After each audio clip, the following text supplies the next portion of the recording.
know Mr. Starkweather is sleeping just through this doorway. You mustn't startle him. I'm sorry, Miss Withers, but you startled me. My apologies, but I dare say the slightest scare will do you no harm. But to a man in his 90s and with his medical conditions, that could prove fatal. Yes, I'm sorry. I guess this terrible storm has just made me a little edgy. It is stormy. I presume all the guests finished on to your room? Yes, well, all except for Mr. Starkweather's grandson, Mr. Simon III. It's a long drive from his college, and with the storm, you know. I certainly hope we can start without him. It's already past Mr. Starkweather's bedtime and he needs his rest.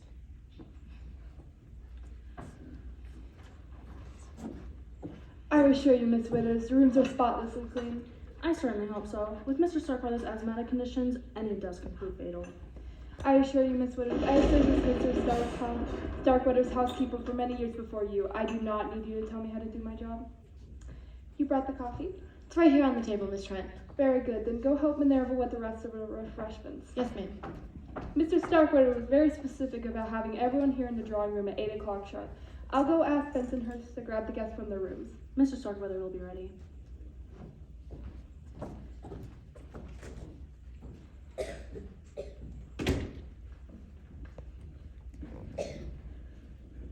You were supposed to start reading.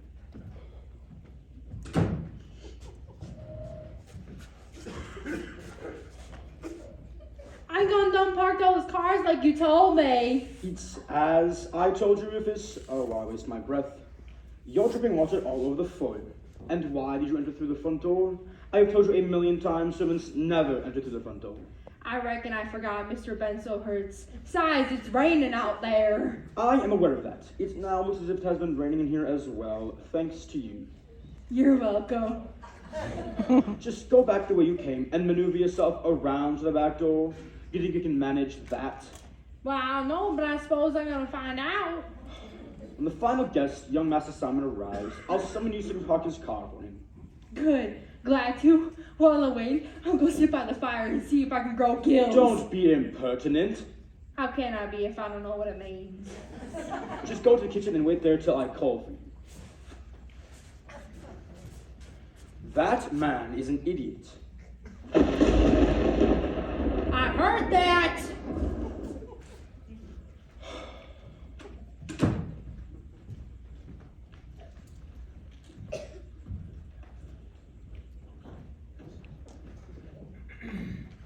Like me to put this one, Minerva? On the coffee table. Careful with it. Yes, ma'am. I think everything is ready. You think wrong. Put the cups on the saucer so all we'll have to do is pour the coffee.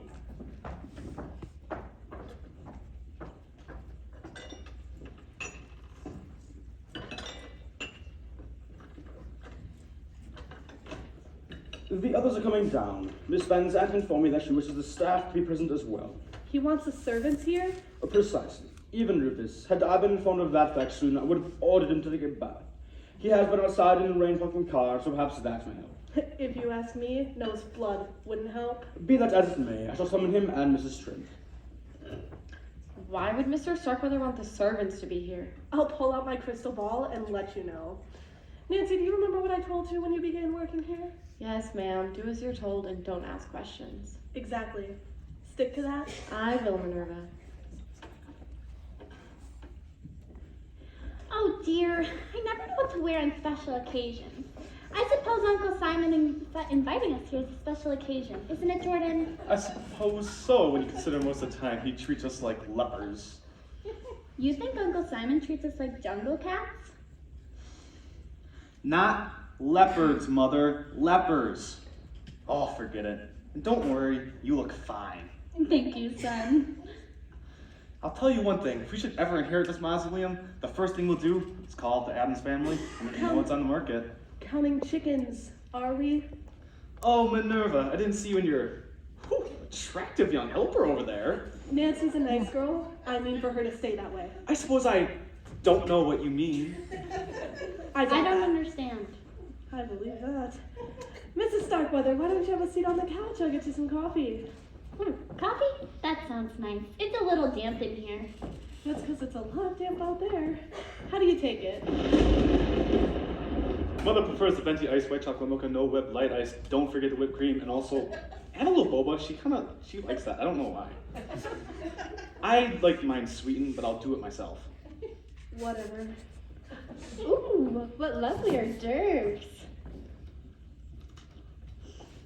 These are delicious. Glad you like them.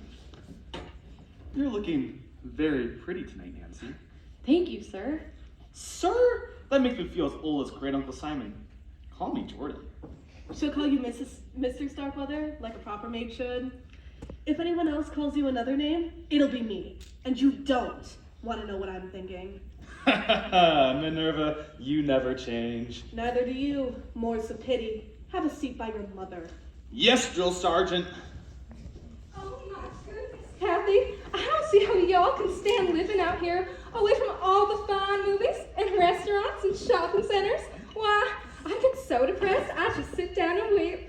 It's not that bad, Paula. I stay here during the week and go to my apartment most weekends. I am so relieved to hear that, sweetheart. I worked for a large corporation before Mr. Starkweather hired me to be his personal secretary. And believe me, this position is much nicer.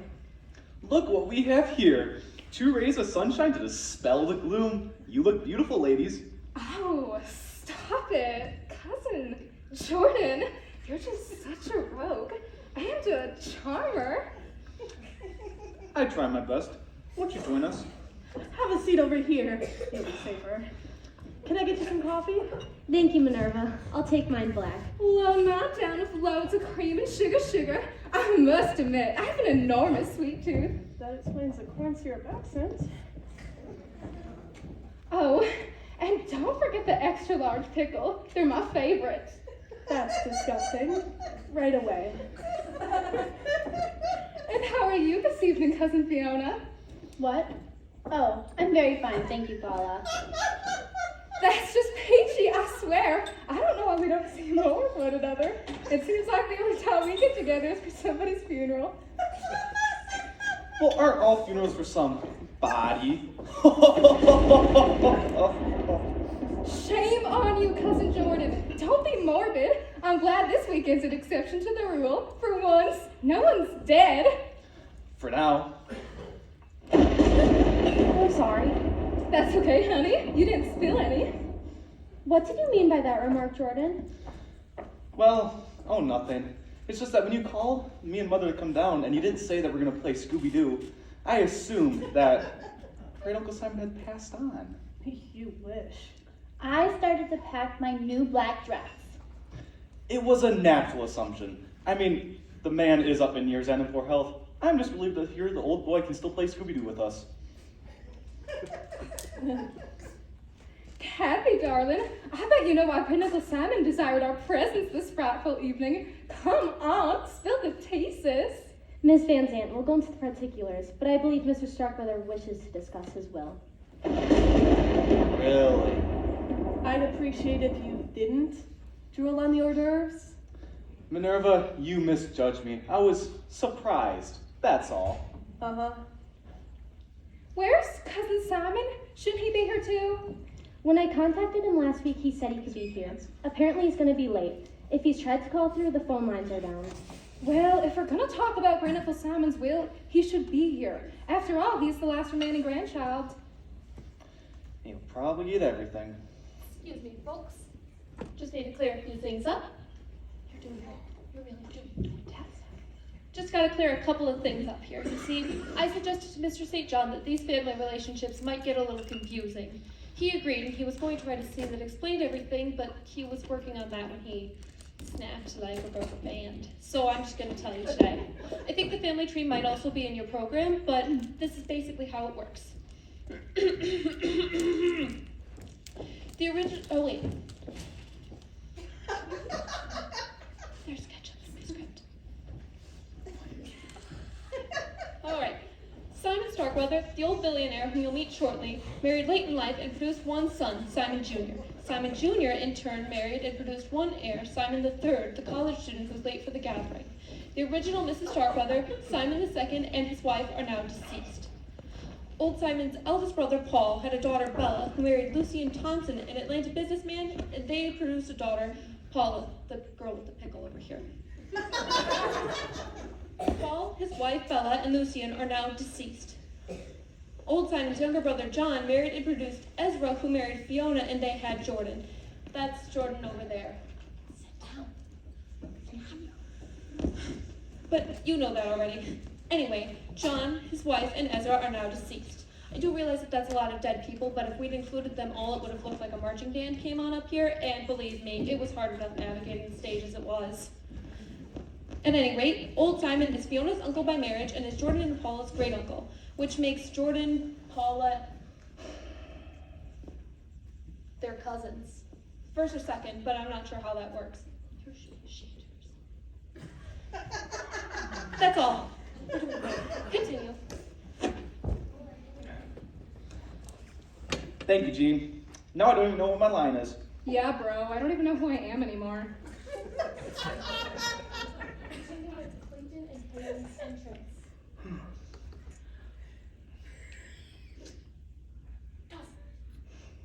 What?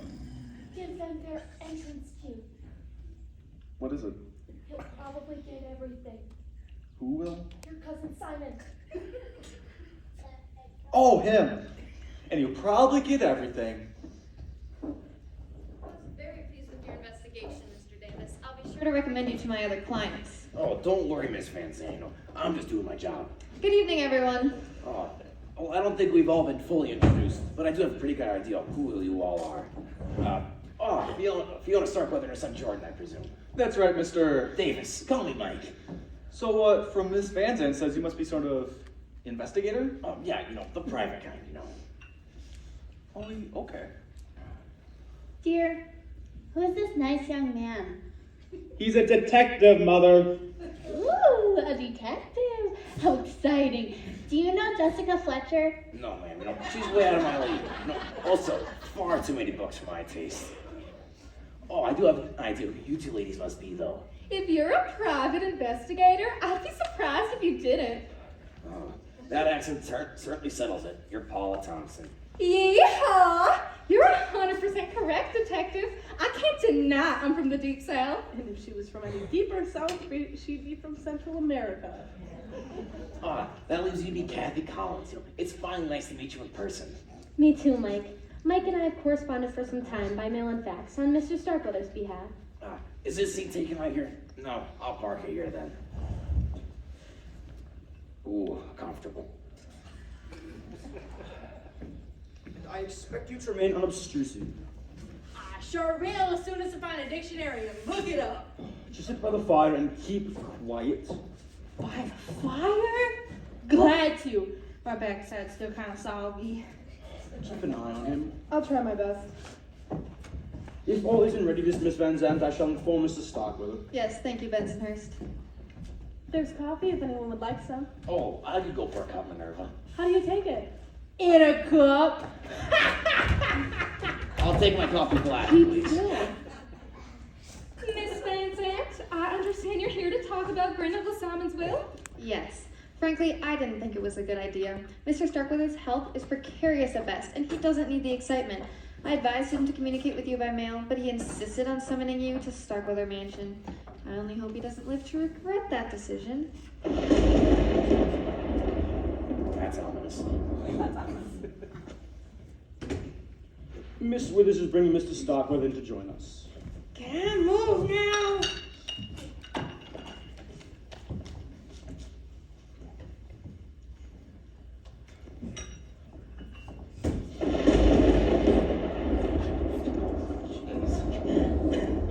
You need help there? Yeah, a little bit.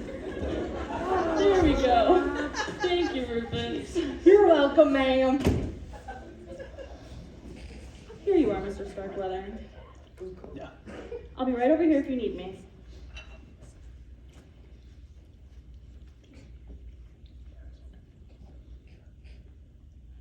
To think I was once surrounded by presidents and kings, can my world have shrunk to this? You people. Simon, where's my grandson? We presume he's on his way, Mr. Starkweather. Can't wait for him. Not enough time anymore. Great Uncle Simon, you're looking really swole today. You blind boy, just a habitual liar. Why don't you check? I was only making pleasantries, Uncle. Save your breath, Jordan. You're a smooth talker. That won't really cut any ice with me. You're nothing but a greedy opportunist, boy. I had to know. I was one myself at your age. Then I guess it runs in the family. Well, you have a point. Fiona, you look the same. Aw, I do. Thank you, Uncle Simon. That wasn't necessarily meant as a compliment. Great Uncle Simon, you're just awful. At my age, and with my money, I can afford to say exactly what I think. And I do. So how's my little Georgia Peach? Little old me. I'm just peachy, Uncle. I may barf. Mr. Starkweather, would you like some coffee? Oh, no. The caffeine would keep him up all night and could spike his blood pressure. His medication already does that. Apparently I won't be having any, Minerva. You heard my keeper. Yes, sir. Everyone aspires to live to a ripe old age. And for what? To be kept alive by medicines and machines. To be prevented from enjoying so much of life's little pleasures, like a cup of coffee. You really mustn't excite yourself, Mr. Starkweather. You see, I'm not even allowed to feel any strong emotions. That's a bummer. Ah, distinctly put, Rufus. Old age is a bummer. I couldn't have put it better myself. I'm glad you like it. According to my doctors, I won't remain a prisoner in this weak old body for much longer. There's only one thing I hate to leave behind. My money. You know what they say, Uncle? You can take it with you. Yes, that's what they say. So several years ago, I had Lois here write up my will. Suppose you're interested in how I inherited for you. My heirs. I, for one, admit I'm a teensy bit curious. A teensy bit, Oh, Mr. Starkweather. I was afraid something like this would happen. Here, Mr. Starkweather, breathe deeply. See what you've done, Paula? Me, I didn't. I think we should call an ambulance before we start accusing people. Oh, we can't. The phones are Starkweather, dead. no. There you go. Tell them. No. Very well. This is the will Mr. Starkweather was referring to. As you all know, he's been a phenomenally successful businessman for many years. I'll say he's been the cover of the Random Lake Sounder at least a couple times. I've never read it. He has the distinction to become one of the world's first billionaires. 20 years ago, I begged dear Ezra to ask his Uncle Simon to advise him on one of his business investments, but he was too proud. Dad had his pride, lots of pride. Very little money. If I may continue, Mr. Starkweather's fortune is now in the neighborhood of $50 billion. If I know that, I would have asked for a raise.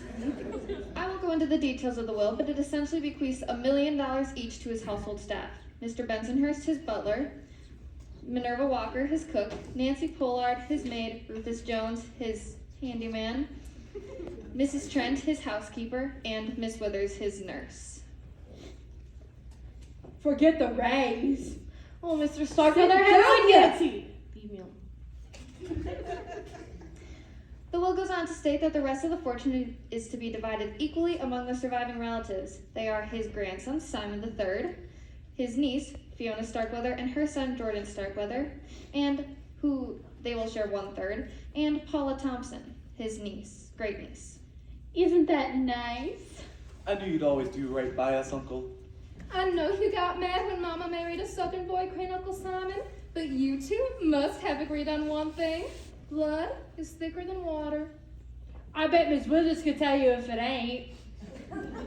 Now that I've announced the contents of the wills, I have another announcement. As of tomorrow, this will becomes invalid. What? What? Rufus. What does invalid mean? It means no good. I got a brother that's invalid. You sure you're not a single child? It means we're not gonna get the money, you fool. Oh. I guess I won't be buying me that big screen TV. I was only thinking about it after all. Sit. You too, Lois. Why did you decide to disinherit us, Uncle? Found a better use for my money, that's why. Hoping I didn't cut you out entirely. Each of you will still get $50,000. 50,000 out of 50 billion? Lois here advised it would be a good idea to leave you a little something. That way you'd be less likely to contest my new will. New will? Yes, that's why I had Kathy here stay overnight at Starkweather Mansion to type it up nice and legal for my signature. Lois will file it on the courthouse come Monday, and Mr. Davis can witness it as a disinterested party. Mr. Davis said he's a detective. What did you hire him to do? Mr. Davis? Well, Mr. Starkweather here hired me about 6 months ago, let's say, and he told me to do an investigation very much on the quiet. Well, I did that investigation, and in the course of that, I flew to a dozen or more foreign countries, checking out some of the world's most brilliant scientists. You know, some of the most brilliant cuisine as well. You know, over there, their chili is just wonderful. And, well, where was I? Ah, scientists. I did manage to find one man in Belgium. You know, that's where they made the French fry and all. And, you know, let's call him Dr. X. And he said he would do the one thing Mr. Starkweather desires most, which is, to clone himself. You must be literal. I didn't understand. Good. I'm glad I ain't the only one. So those blood and skin samples you had me prepare, the ones that you said were going to be examined by specialists? There were sent to specialists with us, specialists in DNA. I thought you were trying to find a cure. I was, not a cure for my various ailments, but a cure for dying, and I did find it. But for cloning? Precisely. Through modern science, I shall live forever! It's not right. That's neither here nor there. Let the moralists and politicians debate that question for decades to come. In the meantime, Dr. X will be creating a brand new me. Sit down, Withers. The lot of you seem displeased, not, I suspect, because the moral question, but because your change in fortune. Too bad. Cloning is really expensive, and the process I require must be done in absolute secrecy. No doubt, I will be the first person in history to become my own heir. Withers, blood pressure. Yes, Mr. Starkweather.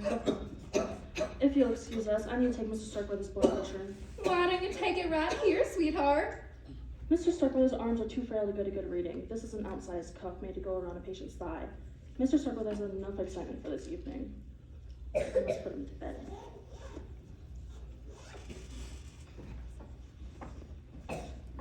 Peace out, Girl Scouts.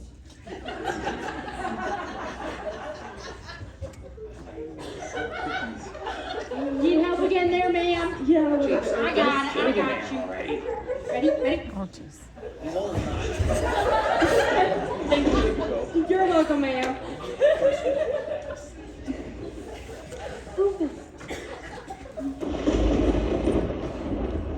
If there are no more questions, I should retire to my room. Rufus? I have a question. What the heck was all that about? It's simple, Rufus. Great Uncle Simon was going to leave all of us a fortune, but instead he decided to clone himself. What does clone mean? It means to take cells from a person's body and then create a duplicate of the original. They can do that? Yep.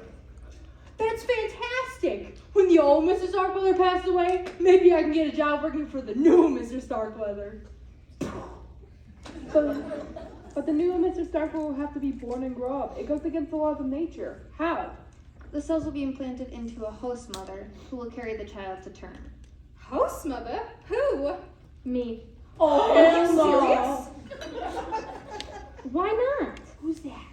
I'm young and healthy. I'll make a good mother for little Simon. How could you consider being part of this travesty? I'll be well compensated. Besides, have you ever known anyone to give birth to a baby billionaire? Uncle Simon's giving his money to a baby?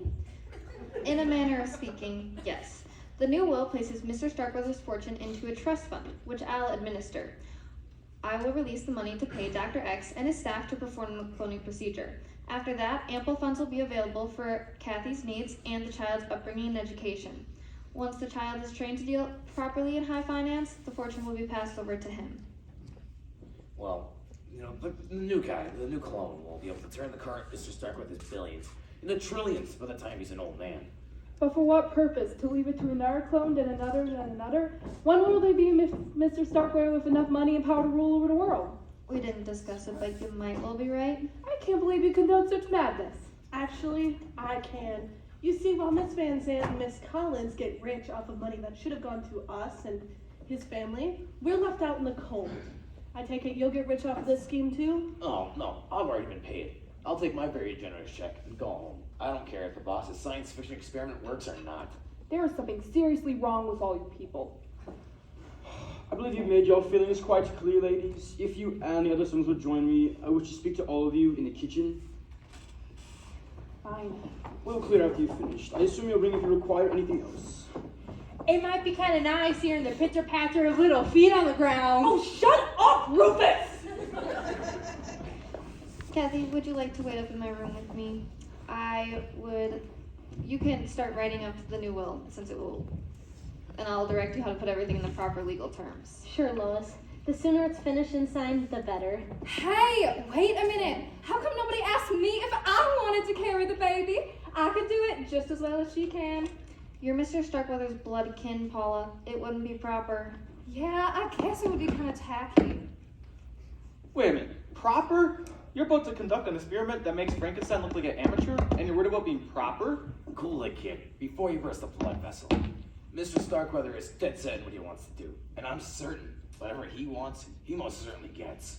Succinctly put, Mr. Davis. Kathy? Well, I might as well go upstairs and pack. Once I witness the signing of the new will tomorrow, I won't have any reason to hang around. Good night.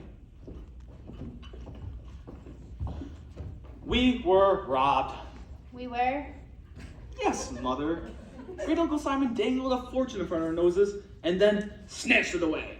That was mean. Mean? The man is a monster. Did you see the evil glint in his eye? He enjoyed pulling the rug right out from under our feet. At least he is leaving us 50,000. That's no more than tossing a dime to a beggar. And you heard him. He's only doing it to prevent us from breaking his new will. Yeah? I wish he were dead. I wish the old goat would die tonight. It would serve him right. You know, if Uncle Simon did die tonight, then we'd all get our money. Isn't that right, my dears? Would anyone care for a game of bridge?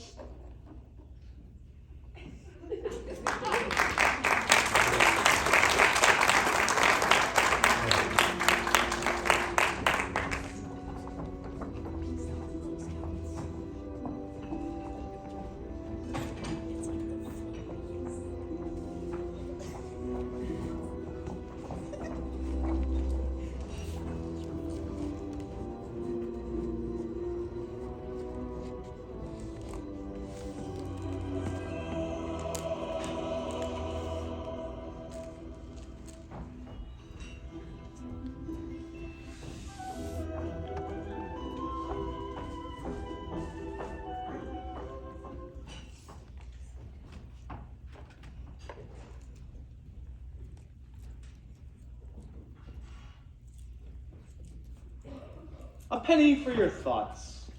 That's all I can afford to pay now. Mr. Starkweather, It's Jordan, remember? At least when Minerva the Dragon Lady isn't around. I thought everyone had gone to bed. I was going to turn in, but I got an urge for a midnight snack. Oh, I'll fix you something. Never mind that. What are you doing up? Miss Trent sent me here to make sure the fire screen was closed so sparks pop out into the rug. And burn Starkweather Mansion into the ground. Maybe that wouldn't be such a bad idea. You shouldn't talk like that. You know Mr. Starkweather's an invalid. How could he? You read my mind. Jordan. Got you to call me by my first name.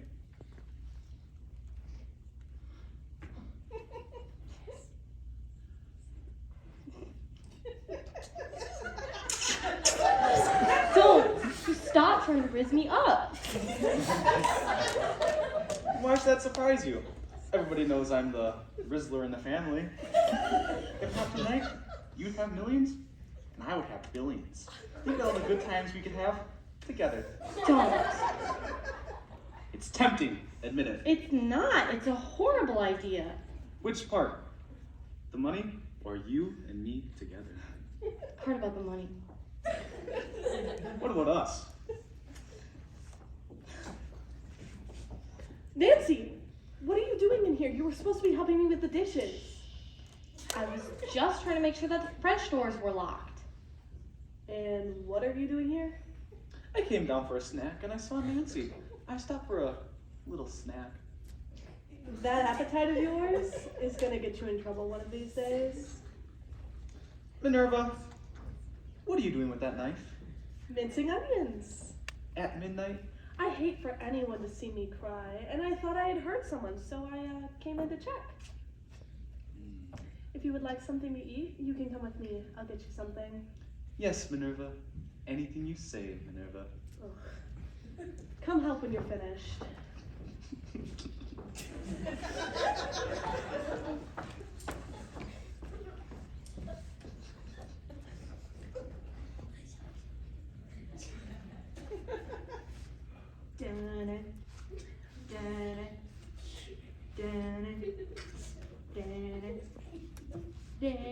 Rufus! I thought I heard someone come in.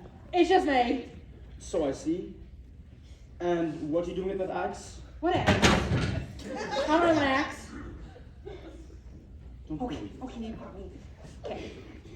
I remember chopping wood from the fire earlier when I left it by the shed. And then I remembered that I left it by the shed, so I brought it inside so it don't rust. That's fine, but why bring it into the living room? Besides, how many times must I tell you to use the back door? As many as you want. I ain't counting. You'll be the death of me, it's Rufus. Now go into the kitchen and have Miss Trent give you a towel. I ain't wet. It quit raining. I know that, to dry the axe. Oh, yeah.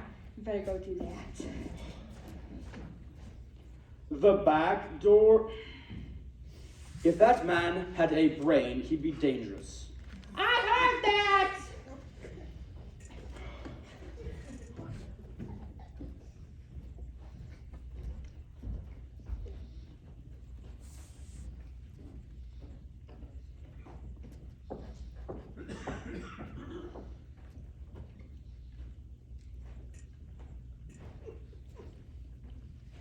A penny for your thoughts. Jordan! I just came down for a fresh breath of air. What are you doing up this late? Munchies. Want a cookie? No thanks. So did you and Miss Van Zandt finish that new will? Yes, it's all ready except for Mr. Starkweather's signature. I see you've calmed down. I wouldn't blame you if you hated me. Why would I hate you? I'd do the same thing if I were in your shoes. I'm sure you would, Jordan. Minerva was right. Being the mother of little Simon will be the next best thing to owning the billions yourself. But aren't you forgetting something? What? Little tyke will need a dad to guide him and mold him into the perfect replica of great Uncle Simon. A heartless, money-making machine. You think so? I know so. And who would be a better father figure than I? You know, you're a very attractive woman, Kathy. Kathy. Nancy.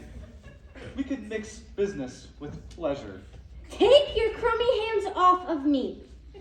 What? You're getting cookie crumbs on my blouse. And besides, if I decide little Simon needs a father, I'll pick a suitable husband then. I don't know who he'll be, but it won't be a sleazy, money-hungry slimeball like you, Jordan. I could kill you, you witch. I wouldn't try it if I were you. There's detectives in the house.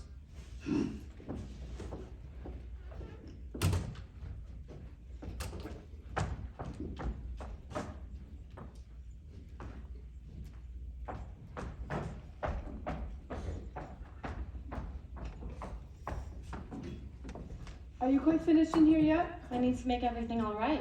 Well, hurry up, girl. Everyone wants you in the kitchen. Yes, ma'am. Don't twaddle.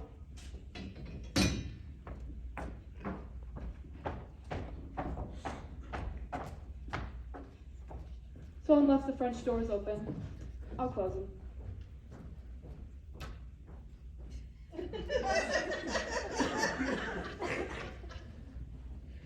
Mrs. Thompson?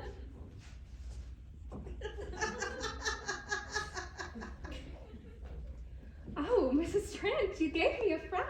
Well, I suppose I should be grateful you didn't shoot me. What on earth are you doing roaming the house with a gun in your hand? Oh, don't worry.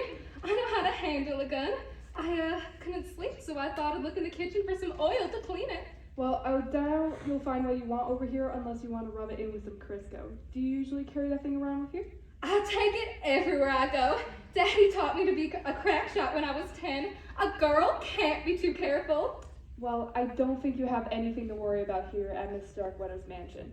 It's miles away from the nearest town, and no one ever comes out this way. You never heard of a Barkley or a Prowler? No? You know, since Grandpa Simon is so sick and all, it's a wonder somebody hasn't tried to break in and steal something. With his bedroom being on the ground floor, anybody could just break into those loose French doors, sneak into his room, and do who knows what. Like shoot him? Well, it could happen, as terrible as the thought is. I mean, in his condition, how could he defend himself? Well, I suppose he could stick his sweaters on him. They'll scare away any intruders. Oh, you're just awful. But you know what? I wouldn't want to tangle with the woman. Where does she sleep? Well, that's a little creepy. But I guess if you need to know, she sleeps in the parlor right by Mr. Starkletter's room. Let's see, sweetheart. If I can remember correctly, when Mama brought me here once when I was a little girl, that room used to be a library, and the room beyond it, that room was a parlor. Am I right? Still creepy, but you're correct. Why do you want to know?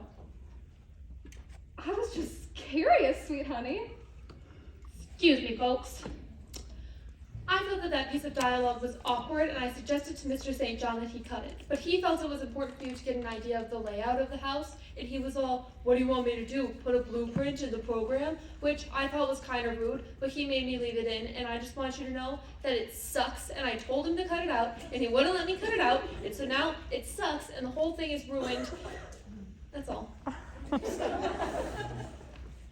Are you for real right now? Yes. Okay, if you try that again, you're gonna have to bring that script up here and play Mrs. Trent yourself. Sorry. That was great, Liz. I wish I had your nerve. Now, where were we? So you're curious about the layout of the house, are you? Oh, yes, sweetheart. I was just curious. Well, you know what they say, curiosity killed the cat. Yes, well, if you'll excuse me, I need to go find myself some fresh, cold, sweet tea. Of course you do. Wouldn't it be odd if someone did break in out of all nights and...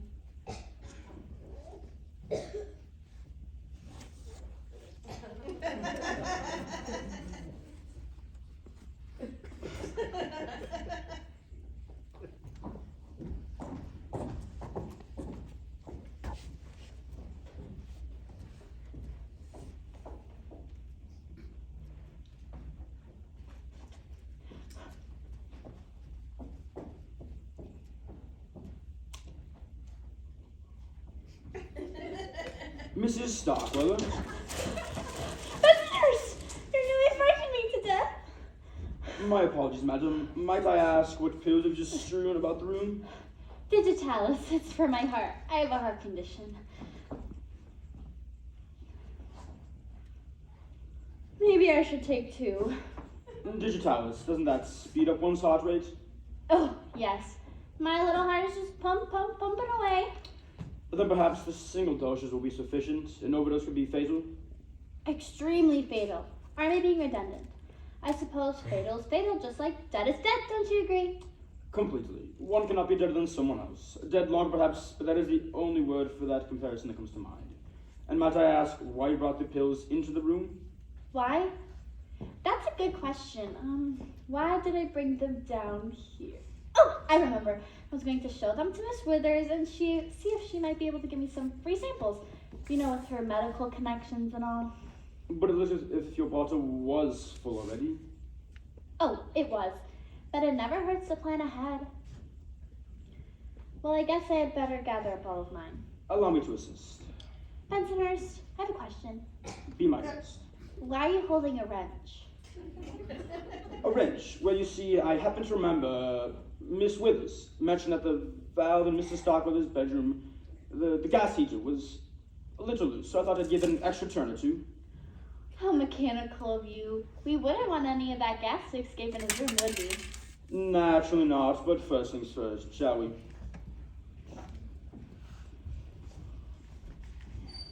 I feel like a pigeon pecking popcorn. You missed one there, madam. Where? Besides your left kneecap. Left kneecap. Got it. They've just rolled everywhere. Round objects tend to do that, madam.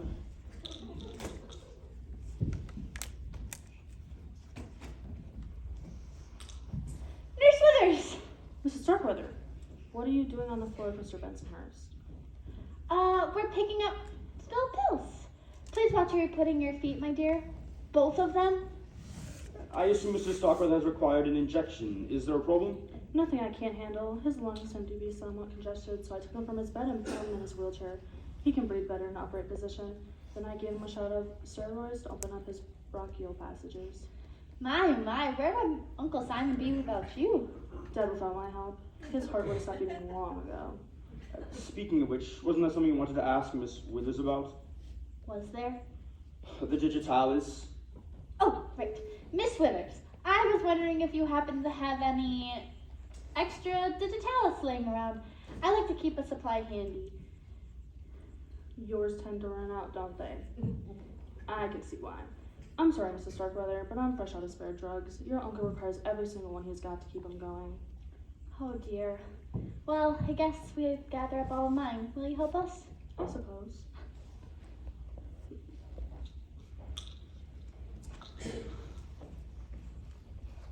Is this a private game or can anyone play? Mr. Davis! We're picking up still pills. Oh, I thought you were doing something much different.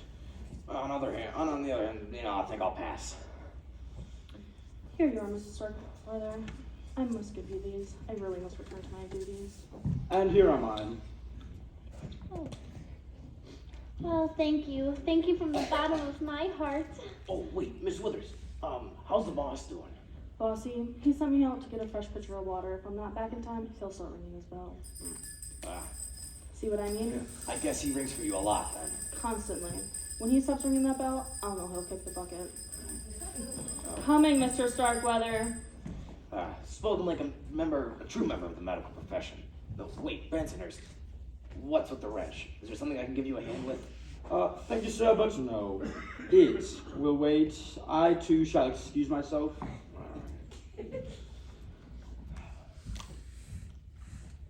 Well, You're up quite late, Mrs. Starkweather. I couldn't sleep. What about you, Mr. Davis? Oh, me? I'm a real night owl. Besides, I was hoping young Mr. Starkweather the first would show up. I haven't met him yet and everything. Yeah, Simon is a sweet boy. I do hope he's all right with the storm and all.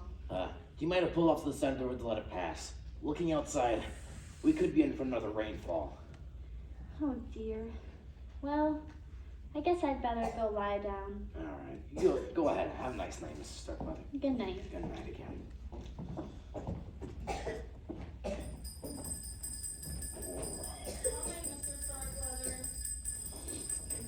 Oh, you're still here. Yeah, just keeping an eye on things. I see. Well, my patient. Dang it. I thought the ottoman was comfy. This couch beats it out of the water by a long shot. Rich people, they know how to they know how to buy furniture. This must have cost at least a couple thousand. Oh, a lot more than I could afford. Oh, Miss Van Zandt. You're up too, Mr. Davis? Oh, yeah, and I'm not the only one. There appears to be more traffic coming through this living room exactly at midnight than it goes on the interstate at rush hour. I know what you mean. I've been hearing footsteps go past my door all evening. But we could have guessed with the announcement that his heirs would have had a sleepless night or two. Yeah, I know. Miss Van Zandt, just between us, how do you feel about this cloning business? I'm a lawyer, Mr. Davis. I'm paid to think, not feel. Can Mr. Starkweather be cloned? Definitely. There's no question that technology exists. Should he be cloned? Let's just say I wouldn't want to be the first one to challenge nature by creating another Lois Van Zandt. Yeah, me too. I've got enough of my wife's nagging to deal with in one lifetime, let alone more. But the faster we get the will signed and everything, and we can get back to the real world, the better. The new will is finished. You can sign it first thing in the morning. Oh, really? He was awake. The old boy's still awake. His nurse was in here. He's just ringing for a minute ago. Then there's no reason you can't sign it right now. No, yeah, you go get the will, and I'll let Mr. Starkweather know. All right. What in the world? Circuit breaker must have tripped. But the storm passed hours ago. Yeah, I don't like this. I don't like this at all. I'll go find Bensonhurst. I'll let Mr. Starkweather know we're taking care of it. Mr. Starkweather, it's all right. Mr. Starkweather?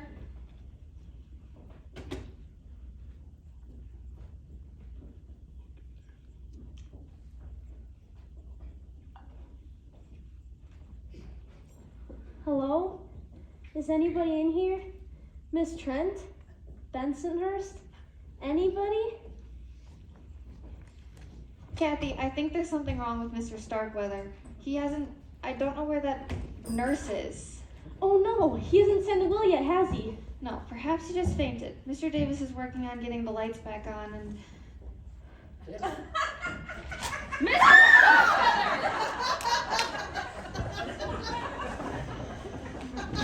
What happened? Someone struck me. It's Mr. Starkweather, help him! He's dead. Someone put a blood pressure cuff around his neck and pumped it to the maximum. 300 millimeters of mercury. Mr. Starkweather's been strangled to death. Poor Mr. Starkweather, who could have done such a thing? Give me a break. I'd say you and everyone else in this room are right up there in the top 10 list. Quiet. Let me check the body.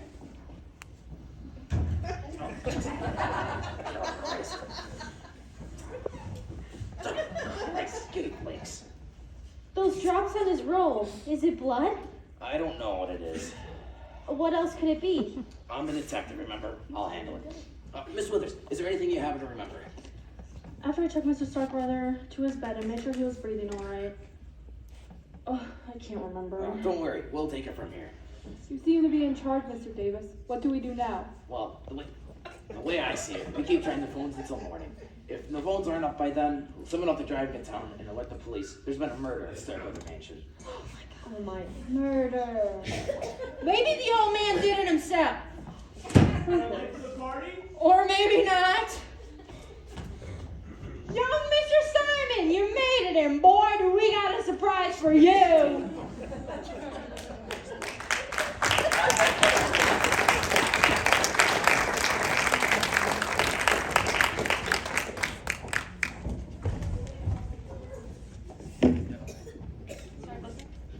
Wasn't that the most delectable murder you ever seen? God, don't you just love it? The way Mr. St. John's mind works, it's no wonder he went bonkers. Just remember, mark your ballots as soon as you can, but if you're still not sure, the suspects will circulate during intermission, just so you can question them and figure out who you think did it. That's all. See you in 15 minutes.